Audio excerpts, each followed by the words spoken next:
এই যে কিছুদিন আগে দেখলাম মুফতি মকিবুর রহমান আজহারী সাহেব টকসে কথা বললেন। ভাইরা আপনারা সবাই ফেসবুক দেখেন, তাই না গো?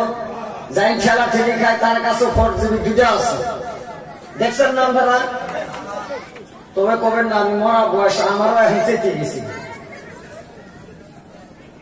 এই যে সত্যরঞ্জন না ও সত্যরঞ্জন বুড়া ইসলাম নিয়ে বিতর্কিত মন্তব্য করে নাই গো? এর কিছু একটু প্রমাণ ফেরাউনের লাশ আল্লাহ সুখী করে রাখবে, এটা কোরআনে দিছে। সুবহানাল্লাহ। এই আমেরিকানের ডক্টর এটা রিসার্চ করবে যে ফেরাউনের লাশটা এখন পর্যন্ত সুখী হয়ে আছে, তার কারণটা কি? কোরআনে লেখছে নীল দরিয়ার পানিতে ডুবে মরছে, কিন্তু এরা কয়জন এমনি মরে আছে, মেডিসিন ব্যবহারের জন্য এটা রাখা হয়েছে। এই আমেরিকার যেটা এনজিএসএল মেডিসিন বিভাগের যেটা বড় ডক্টর এই রিসার্চ করে দেখলো গীতা, বাইবেল, পুরাণ, মহাভারত, ঋগ্বেদ, রামায়ণ, সামবেদ 18টা হিন্দু ধর্মের গীতা। এই বাবা যদি বেদ দিয়ে কথা কই সারা রাত তোমার বাবু ইনশাআল্লাহ মৌলানা ফিরোজ খানের হিন্দু ধর্মের কোনো কথা না জানা নাই। সুরা বলেন সুবহানাল্লাহ। কিন্তু এগুলো কই না, তারা রিসার্চ করে দেখলো কি বদমাশের বদমাশটি তোরা পাইলে যে কি করতাম। এই মুনাফেক কুত্তার চাইতেও নিকৃষ্ট। নাউজুবিল্লাহ। এন ওয়াজটা করি কুত্তার চাইতে নিকৃষ্ট কেন করে হলো? শুনবেন ওয়াজটা?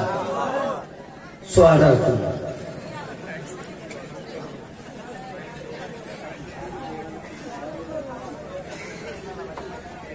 এই যে ভাই করে লাগছে।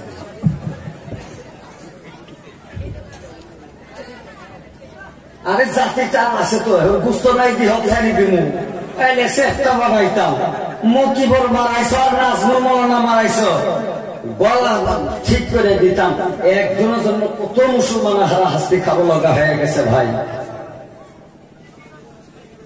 ভাইরা আল্লাহ রাসূলের কাছে দুইজন ইহুদি কালিমা পড়ে মুসলমান হয়েছে, মারা ষড়যন্ত্র করছে। আমার ভাইরা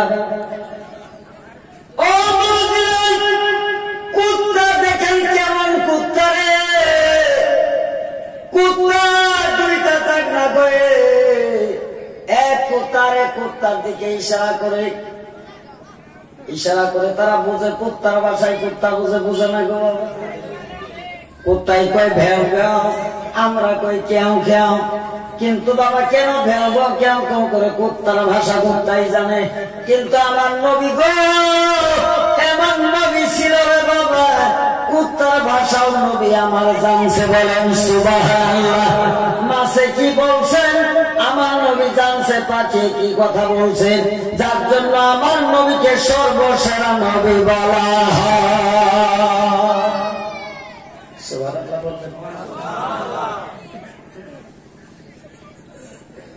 আমি কিছু বুঝি না। এখানকার নয়া বউ গুলে বিয়ে হওয়ার আগেই শ্বশুর বাড়ি ছিল, আর সুবহানাল্লাহ প্রত্যেক তো কম আছে, প্রত্যেক বছরই চলছে। হাসানা যদি সমান বেঁচে যাওয়ার পরে কিন্তু বিয়ে হওয়ার আগে তো আমি 3 বার 4 বার বাড়িতে বেড়াই যাচ্ছি। আইসি তো মাই কয়ে শাসি কয়ে ওর কাছে আমি জোর করে বিয়ে হয়। আর আপনারা প্রত্যেক বছর হলে সুবহানাল্লাহ জানেন না, কথা ঠিক না? This is the question. খারাপ পাইতেছে ওয়াজ করা করি নাই। আমার ওয়াজ শুনবাই শুনবেন কি? এইভাবে দুইটি মুনাফিক সাহাবা যখন কথা বলে ওই কুত্তাই বলতেছে ভাই জীবনে আমরা কুত্তা হইলাম, আল্লাহ দুনিয়ার জমিনে মাত্র কুত্তা বানিয়ে দিল। আমরা কোনদিনও ভালো কাজ করতে পারি নাই। আমরা শুশু খাই না, 5 জিনিস খাই। 5 বছর পর আমরা মারা যাব, চলে যাব, আমাদের কি হবে আল্লাহ ভালো জানে। কিন্তু আমরা কোনদিন কোনো কিছুই করতে পারি নাই। আহারে যেই নবীর দুনিয়ার জমিনে বাবারা দর পাইল না, জলম দুঃখিনী মার আদর নবী আমার পাইল না। নবীর উপর কত অত্যাচার করল, তায়েফের ময়দানে নবীকে পাথর মারে জমিনের মধ্যে গড়িয়ে দিল। জুরাতান সুবহানাল্লাহ। জিবরাইল এসে দাঁড়িয়ে গেছে, মাউদ জিবরাইল বলে, ইয়া রাসূলুল্লাহ, আপনি একটু বিচার চান, তবু বিচার চাই নাই। আমার ভাইরা চাইছে কি? আমার বাবাজিরা একটু কথা বলেন। ও বাবা, তায়েফের ময়দানে যে অবস্থাটা নবীকে করেছিল আমার ভাইরা, তার 70 ভাগের 1 ভাগ যদি করত, জীবনে তো কালিমা পড়া, নামাজ পড়া তো দূরের কথা, ঘর থেকে বাইর হইতাম না। বাবা কথা ঠিক না? ও বাবাজিরা, যেই তায়েফের ময়দানে নবীকে যখন জমিনের মধ্যে পাথর মাইরে ফেলায় দিল আমার বাবাজিরা, নবী আমার বেহুশ হয়ে গেছে। যায়েদ নামে আল্লাহ দোসরে পালক সন্তান ওই পাশেই বসা ছিল। জোরাতান সুবহানাল্লাহ। যায়েদ দৌড় দিয়ে আইসে আমার নবী জমিনের মধ্যে পড়ে আছে। যায়েদ এসে যখন ধরলেন, ইয়া রাসূলুল্লাহ, কানের মধ্যে কথা কই, নবী আমার হুঁশে আসে না। এমন সময় নবীজি আমার বললেন, যায়েদ রে, আমাকে একটু ধরো, আমার 2টা হাত তুলে একটু বসা। আমি নবী, আমার নিজে ইচ্ছায় বসার মতন ক্ষমতা নাই।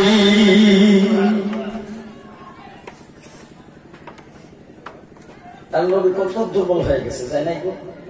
যে নবীকে নিজে হাতে না ধরে বসালে নবী উঠতে পারে। যখন যাই আল্লাহ রসুলকে তুইলে যখন বসাইলেন, বসানোর পরে কাফের বেঈমানরা ফাঁকে থেকে দেখছে যে নবী তো হেন মরে নাই। ওয়াজ কোন জায়গায় রাখছে একটু মনে রাখবেন, মুনাফিক সাহাবা, তাই না? কাফের বেঈমানরা তফাৎ থেকে দেখে যে নবী তো বসে নাই, বসে গেছে, নবী তো মরে নাই। এই আবু সুফিয়ান সন্তানগণকে জানিয়ে দিল, জওয়ান সন্তানদের কই যে নবীকে টাইনে ধরে বসাইতেছে, নবী এখনো মরে নাই। যাও যাও, নবী যাই পাহাড়ের সঙ্গে টেক্কা দিয়ে বসে আছে, ওই পাহাড়ের উপরে পাথর আছে, পাথর আছে, তোমরা পাথর গুলি করে করে নবী যেই জায়গায় বসে আছে ওই নবীর মাথার উপর তোমরা পাথর বসাইয়া দিবে। যদি ওই পাথরটা মুহাম্মদের মাথায় পড়ে, জিন্দগির মতন ইসলাম মিটে যাবে।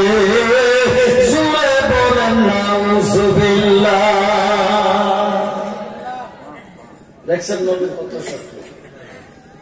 তখন এই জওয়ানের দলেরা আরেক মিনিট দিয়ে পাহাড়ের উপরে উঠে পাথর একটা গড়ায় গড়ায় ধরেন, এইটা পাহাড়, এই পাহাড়ের পাশে নবীজি বসা। পাথর নিয়ে যখন পাহাড়ের পাশে নিয়ে ঠেলে যায়, যাই লক্ষ্য